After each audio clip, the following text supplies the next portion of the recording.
स्वागत है आप सभी का स्लीपी क्लासेस में। तो आज का जो हमारा प्रीमिक्स है एनवायरनमेंट से रिलेटेड रहेगा। 5 क्वेश्चंस हम डिस्कस करेंगे एक्ट्स और लेजिस्लेशन से रिलेटेड। इंपॉर्टेंट कंपोनेंट है आपका एनवायरनमेंट, काफी गुड नंबर ऑफ क्वेश्चंस पूछे जाते हैं, तो एक तरीके से डिसाइडिंग फैक्टर का रोल प्ले करता है कि आप कट ऑफ के उस पार हैं इस बार। तो अच्छे से प्रिपेयर करना है, अच्छे से क्वेश्चंस को अटेम्प्ट करना है। तो शुरुआत करते हैं पहले क्वेश्चन के साथ, जहां पर सॉलिड वेस्ट मैनेजमेंट रूल्स 2016 के बारे में यहां पर बात की जा रही है। 2 स्टेटमेंट्स दी गई हैं, बताना है इन दोनों में से कौन कौन सी करेक्ट है। 4 कोड्स आपको प्रोवाइड कर दिए गए हैं। पहले में कह रहे हैं जो आपके वेस्ट कलेक्टर्स रहेंगे वो यहां पर रिस्पॉन्सिबल हैं कि उन्हें सेग्रीगेट करना है वेस्ट को 3 कैटेगरीज में, wet, dry and domestic hazardous waste. Second में कह रहे हैं जो आपकी लोकल अथॉरिटीज हैं, अब वो रिस्पॉन्सिबल हैं कि वहां पर उन्हें सॉलिड वेस्ट मैनेजमेंट प्लान तैयार करना है, टाइमलाइन मेंशन करनी है और किस तरीके से इंप्लीमेंट किया जाएगा वो भी मेंशन करना है इस प्लान में। तो ये 2 स्टेटमेंट दी गई हैं, थोड़ा सोचिए, करेक्ट ऑप्शन यहां पर मार्क कीजिए, फिर डिस्कस करते हैं इस क्वेश्चन को। तो बेसिकली यहां पर आपकी सिर्फ और सिर्फ सेकंड स्टेटमेंट ही करेक्ट है कि वेस्ट कलेक्टर्स की रिस्पांसिबिलिटी नहीं है, वेस्ट जनरेटर्स की यहां पर रिस्पांसिबिलिटी रखी गई है। ठीक है जी, तो बेसिक चीजें हैं, वही चीज यहां पर डिस्कस भी करेंगे। क्या कहता है आपका सॉलिड वेस्ट मैनेजमेंट रूल्स की पहली बात तो जो इसकी एप्लीकेबिलिटी है वो म्यूनिसिपल एरिया से भी एक्सटेंड कर दी गई है कि आपके जो इंडियन रेलवेज के अंदर एरियाज रहेंगे, डिफेंस के अंदर जो एरियाज रहेंगे, स्टेट या सेंट्रल गवर्नमेंट ऑर्गेनाइजेशन रहेंगी, मतलब सब जगह पर आपका ये एप्लीकेबल रहेगा। ठीक है जी, बेसिक सा ऑब्जेक्टिव क्या है यहां पर, रिकवरी, रीयूज एंड रिसाइकल। उसके अलावा जो रिस्पॉन्सिबिलिटी रखी गई है यहां पे जनरेटर्स की, जैसे कि पहली स्टेटमेंट में भी हमने देखा जो कि इनकरेक्ट थी आपकी, कि 3 स्ट्रीम्स में अपने वेस्ट को डिवाइड करना है। पहला आएगा आपका वेट जिसमें बायोडिग्रेडेबल वेस्ट रहेगा, फिर आएगा आपका ड्राई जिसमें आपका प्लास्टिक, पेपर, इस तरीके का जिसे हम वहां पर डिग्रेड नहीं कर सकते, उस तरीके का वेस्ट आएगा। फिर आएगा आपका डोमेस्टिक हजार्डस वेस्ट जिसमें आपके डाइपर्स हो गए, नैपकिन्स होंगी, एम्प्टी कंटेनर्स होंगे आपके क्लीनिंग एजेंट्स के, मॉस्किटो रेपेलेंट्स हो गए। तो ये सभी चीजें अलग अलग चीजों में आपके डिवाइड करके ही जो ऑथराइज्ड रैक पिकर्स रहेंगे या जो वेस्ट कलेक्टर्स रहेंगे या लोकल बॉडीज जो भी वेस्ट कलेक्ट करने आ रही है उन्हें इसी तरीके से हैंड ओवर किया जाएगा, सेग्रीगेटेड तरीके से। ठीक है जी, फिर वही बात क्या रखी गई है इंपॉर्टेंट चीज, कि जो आपके जितने भी वेस्ट पिकर्स या जो रैक पिकर्स रहते हैं या जितने भी आपके कबाड़ी वाला रहते हैं, तो ये पहले इनफॉर्मल सिस्टम का पार्ट थे, अब इन्हें इनकलकेट करना है हमारे फॉर्मल सिस्टम में ताकि इनका भी ट्रैक रिकॉर्ड रहे, कौन कितने समय से कहां पर काम कर रहा है। ठीक है जी, तो उसके लिए भी जितने भी इंटीग्रेशन की जाएगी इसकी, तो वो भी आपके स्टेट गवर्नमेंट्स हो गए, सेल्फ हेल्प ग्रुप हो गए, इन सभी के द्वारा यहां पर की जाएगी। तो काफी हद तक आपने नोटिस भी किया होगा अपने शहरों में कि इस तरीके से अब आपका वेस्ट भी डिवाइड होना शुरू हो गया है एंड प्रॉपरली वो लोग घर पर आते हैं, आपका वेस्ट कलेक्ट करते हैं और उसके लिए आपको वहां पर यूजर फी भी पे करनी पड़ती है वेस्ट कलेक्टर को। और किसी भी प्रकार की अगर लिटरिंग या फिर नॉन सेग्रीगेशन होगी तो आपको स्पॉट फाइन भी वहां पर पे करना पड़ेगा। ठीक है जी, उसके अलावा लैंडफिल साइट की भी कंडीशंस यहां पर रख दी गई हैं कि किस तरीके से डिस्पोज किया जाएगा, क्या क्या कंडीशंस हैं, और जो लोकल अथॉरिटी है उनके पास यहां पर आपके पूरी जिम्मेदारी दी गई है कि जो आपका प्लान रहेगा, सॉलिड वेस्ट मैनेजमेंट प्लान रहेगा, उसकी टाइमलाइन और इंप्लीमेंटेशन भी यहां पर आपको बतानी है। ठीक है जी, तो इंपॉर्टेंट है आप सभी के लिए।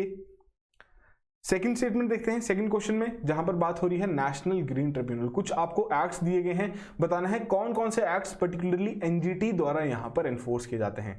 4 ऑप्शंस दी गई हैं, 4 कोड्स प्रोवाइड कर दिए गए हैं। पहले में कह रहे हैं biological diversity act of 2002, second में कह रहे हैं wild life protection act of 1972, फिर आता है आपका air act prevention and control of pollution 1981 और फिर आपका एनवायरमेंट प्रोटेक्शन एक्ट ऑफ 1986। तो ये अब आपको 4 ऑप्शन दी गई हैं, थोड़ा सोचिए, करेक्ट ऑप्शन यहां पर मार्क कीजिए, फिर डिस्कस करते हैं इस क्वेश्चन को भी।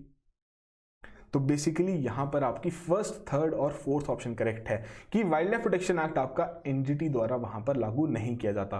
ठीक है जी, तो बेसिस से अगर हम बात करें कि जो यहां पर एनजीटी का रोल है कि जितने भी आपके डिस्प्यूट्स रहेंगे या केसेस रहेंगे एनवायरमेंट से रिलेटेड, एनवायरमेंटल प्रोटेक्शन से रिलेटेड, कंजर्वेशन से रिलेटेड, तो वहां पर वो जो केसेस होंगे वो आपके रिजॉल्व किए जाएंगे अंडर द फॉलोइंग 7 लॉज। कौन कौन से हैं यहां पर आपको लिस्ट प्रोवाइड कर दी गई है, अपने नोट्स में अच्छे से कंपाइल कर लीजिए। ठीक है जी, उसके अलावा जो बात हो रही थी वाइल्ड लाइफ प्रोटेक्शन एक्ट के बारे में 1972 के, तो वो आपके एनजीटी द्वारा नहीं की जाती, वो किसके द्वारा की जाएगी, कि जैसे आपका फॉरेस्ट डिपार्टमेंट हो गया स्टेट का, wild life crime control bureau हो गया, कस्टम्स वगैरह हो गए, सेंट्रल ब्यूरो ऑफ इन्वेस्टिगेशन हो गया, तो इनके द्वारा ये आपका एक्ट वहां पर एनफोर्स किया जाता है। वही बात रही एनजीटी के बारे में, तो बेसिकली 2010 में इसकी स्थापना की गई थी एनजीटी एक्ट 2010 के तहत, जिसके चलते जितने भी आपके केसेस रहेंगे related to environmental protection, conservation of forest and other natural resources, तो उनकी इफेक्टिव और एक्सपीडिशियस डिस्पोजल रहे, उन केसेस को जल्दी जल्दी निपटाया जा सके और इफेक्टिव तरीके से निपटाया जा सके, इसीलिए आपके एनजीटी की वहां पर स्थापना की गई थी। ठीक है जी, तो इंपॉर्टेंट है आप सभी के लिए इस तरीके के एक्ट्स। अगले उसके बढ़ते हैं, अगले क्वेश्चन में कह रहे हैं prevention of cruelty to animals act of 1960। अब इससे रिलेटेड अब आपको कुछ स्टेटमेंट्स यहाँ पर दी गई हैं, बताना है इनमें से कौन कौन सी करेक्ट हैं। 4 कोड्स आपको प्रोवाइड किए गए हैं। तो पहली स्टेटमेंट में कह रहे हैं जो आपका ये animal welfare board of India है वो पर्टिकुलरली इसी एक्ट के तहत वहां पर एस्टैब्लिश किया गया था। सेकंड में कह रहे हैं ये प्रोवाइड करता है for the punishment for causing unnecessary cruelty and suffering to animals. और थर्ड में कह रहे हैं कि किसी भी साइंटिफिक पर्पस के लिए अगर एक्सपेरिमेंटेशन की जा रही है एनिमल्स के ऊपर तो क्या गाइडलाइंस वहां पर फॉलो की जाएंगी वो भी इसी एक्ट के द्वारा आपको पता लगेगा। तो 3 स्टेटमेंट्स आपको दी गई हैं, थोड़ा सोचिए, करेक्ट ऑप्शन यहां पर मार्क कीजिए, फिर डिस्कस करते हैं इस क्वेश्चन को भी। तो बेसिकली यहां पर आपकी तीनों की तीनों स्टेटमेंट्स करेक्ट है, उसी के तहत सी ऑप्शन करेक्ट ऑप्शन है।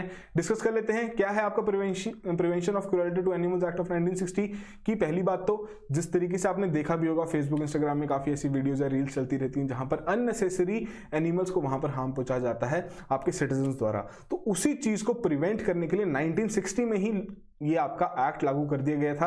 बट स्टिल अभी तक हम देखते हैं कि इस तरीके की एक्टिविटीज कंडक्ट की जाती हैं सिटीजन द्वारा।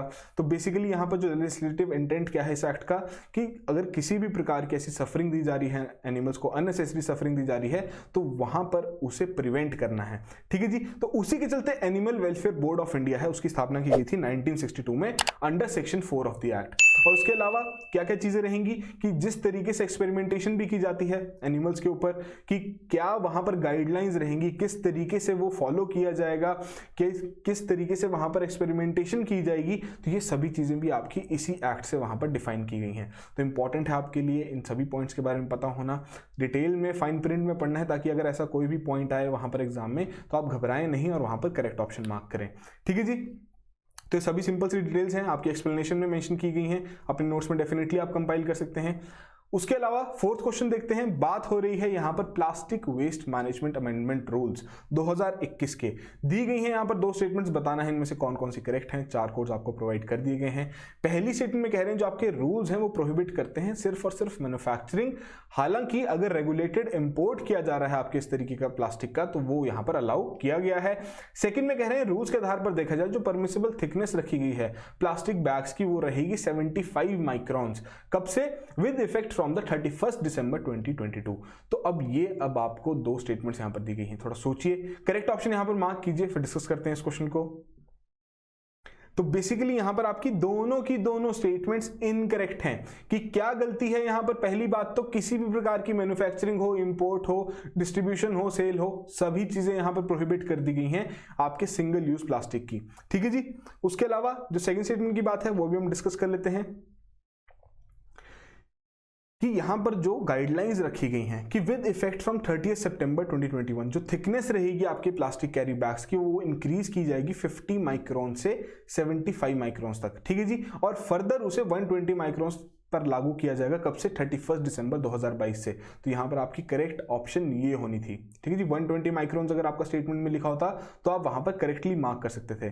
ठीक है जी, तो बेसिकली यहां पर क्या है, क्यों ये किया जा रहा है, क्यों थिकनेस बढ़ाई जा रही है कि सिंगल यूज जो आपका प्लास्टिक रहता है एक बार हम उसे यूज करते हैं फिर उसको डिस्पोज ऑफ करते हैं, लिटर कर देते हैं यहाँ वहां, तो उसी चीज को कम करने के लिए, बेसिकली उसी चीज को प्रिवेंट करने के लिए थिकनेस यहां पर बढ़ाई जा रही ताकि उसको रीयूज किया जा सके। ठीक है जी, तो बेसिकली क्या चीजें यहां पर रखी गई हैं कि पहली बात तो जैसे कि हमने देखा किसी प्रकार की इंपोर्ट, स्टॉकिंग, डिस्ट्रीब्यूशन, सेल कुछ भी अब आपका अलाउड नहीं रहेगा सिंगल यूज प्लास्टिक का, including polystyrene and expanded polystyrene commodities, और ये आपके 1 जुलाई 2022 से प्रोहिबिट कर दिए जाएंगे। ठीक है जी, उसके अलावा कौन कौन सी आइटम्स हैं तो उनकी लिस्ट आपको यहां पर मेंशन की गई है, या मतलब जितना 100 माइक्रोन से जिनका कम रहेगा वो सभी चीजें आपकी यहां पर रोकी जाएंगी। उसके अलावा ताकि इसकी इफेक्टिव इंप्लीमेंटेशन रहे आपके एक्सटेंडेड प्रोड्यूसर रिस्पॉन्सिबिलिटी की, तो गाइडलाइंस भी वहां पर इशू की जाएंगी for the extended producer responsibility, जिसके चलते लीगल फोर्स अब आपकी दी जाएगी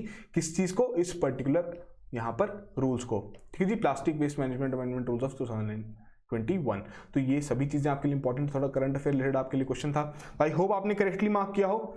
बढ़ते हैं अगले क्वेश्चन की ओर। आज का लास्ट और final question, environment protection act of 1986। बहुत सिंपल सा एक्ट है, आई होप आप इस क्वेश्चन को करेक्टली मार्क करें। काफी बार डिस्कस हुआ है, 3 स्टेटमेंट्स दी गई हैं, बताना है इनमें से कौन कौन सी करेक्ट हैं। 4 कोड्स आपको यहां पर प्रोवाइड कर दिए गए हैं। ठीक है जी, पहले में कह रहे हैं जो आपकी स्टेट गवर्नमेंट्स हैं वो सेट करेंगी standards for the emissions of the pollutants from the different source. Second में कह रहे हैं स्टेट गवर्नमेंट्स का एक और रोल है यहां पर, क्या है कि ले डाउन करेंगे criteria for restricting the areas जहां पर आपकी इंडस्ट्रीज या फिर बाकी एस्टैब्लिशमेंट्स सेटअप की जाएंगी। थर्ड में कह रहे हैं जो आपकी सेंट्रल गवर्नमेंट है अब वो यहां पर ले डाउन करेगी क्या प्रोसीजर और सेफगार्ड्स रहेंगे for handling the hazards substances. तो ये अब आपको 3 स्टेटमेंट्स दी गई हैं, थोड़ा सोचिए, करेक्ट ऑप्शन यहां पर मार्क कीजिए, फिर डिस्कस करते हैं इस क्वेश्चन को। तो बेसिकली यहां पर आपकी सिर्फ और सिर्फ स्टेटमेंट थर्ड ही करेक्ट है। स्टेट गवर्नमेंट्स के पास इतनी इस पर्टिकुलर एक्ट के तहत पावर्स नहीं है, सेंट्रल गवर्नमेंट के पास ही हैं। तो क्या क्या है, तो बेसिकली सेंट्रल गवर्नमेंट को यहां पर अब कुछ मेजर्स लेने हैं for the protection of environment and for the prevention, control and abatement of the pollution. किसके तहत? Environment protection act of 1986। क्या है कि पहली बात प्लानिंग और एग्जीक्यूशन करनी है सभी प्रोग्राम्स की, जिसके चलते हम प्रिवेंट, कंट्रोल और अबेट कर सकें आपके एनवायरमेंटल पोल्यूशन को ऑन ऑल इंडिया बेसिस। उसके अलावा रूल्स की यहां पर स्थापना करनी है, रूल्स की यहां पर आपको नए रूल्स फॉर्मुलेट करने हैं in respect of all the matters जो कि आपके पर्टेनिंग टू एनवायरमेंटल प्रोटेक्शन है, साथ साथ पोल्यूशन से भी रिलेटेड। फिर आपके स्टैंडर्ड्स यहां पर सेट करने हैं for the emission of pollutants किसी भी सोर्स से। फिर आपके जो एनवायरमेंटल क्वालिटी के जो स्टैंडर्ड्स होंगे उन्हें ले डाउन करना है, क्या प्रोसीजर्स रहेंगी, क्या सेफगार्ड्स रहेंगे, ताकि जो आपके इस तरीके के हैजार्डस सब्सटेंसेस रहते हैं उनकी हैंडलिंग की जा सके। फिर उसके अलावा जो आपके मैन्युफैक्चरिंग प्रोसेसेस हैं, मटेरियल्स हैं, सब्सटेंसेस हैं, उन सभी को भी असेस करना है कि जिसकी वजह से आपका एनवायरमेंटल पॉल्यूशन भी हो सकता है। रिस्ट्रिक्ट करने हैं एरियाज जहां पर इंडस्ट्रीज या फिर एस्टैब्लिशमेंट जहां पर स्थापित की जा रही हैं। ठीक है जी, तो ये बेसिक से आपकी इंफॉर्मेशन है इस पर्टिकुलर क्वेश्चन से रिलेटेड और आपके एनवायरमेंटल प्रोटेक्शन एक्ट से रिलेटेड। तो आई होप ये जो आज के हमने 5 क्वेश्चन डिस्कस किए हैं आपको डेफिनेटली यहाँ पर कुछ ना कुछ गेन हुआ हो। जो भी आपका स्कोर रहा है कमेंट बॉक्स में जरूर मेंशन कीजिए। और एक तरीके से आपके लिए फीडबैक सिस्टम ही है कि यहाँ पर आप तैयारी करके आते हैं, आपने सिलेबस में ये चीज़ें कवर की होती हैं, तो आपको दोबारा से एक फीडबैक यहाँ पर मिल जाता है कितना आप रिटेन कर पाए हैं। इंपॉर्टेंट क्या है, अगर स्कोर कम आ रहा है घबराने वाली बात नहीं है, चीज़ों को वहाँ पर नोट डाउन कीजिए जो आपकी गलत हुई हैं, ताकि जब दोबारा आप इन चीज़ों को रिवाइज करें तो आपके लिए ईजी रहे, आपको एकदम से ध्यान आ जाए कि जी हाँ यहाँ पर मैंने गलती कर दी थी। ठीक है जी, तो कल है हमारा साइंस एंड टेक का दिन। बायोटेक्नोलॉजी से रिलेटेड हम डिस्कस करेंगे 5 क्वेश्चंस, तो थोड़ा प्रिपेयर करके आइएगा इस पर्टिकुलर सेगमेंट को। तो देखते हैं किस तरीके से आप परफॉर्म करते हैं। So that will be all the very best and have a good night.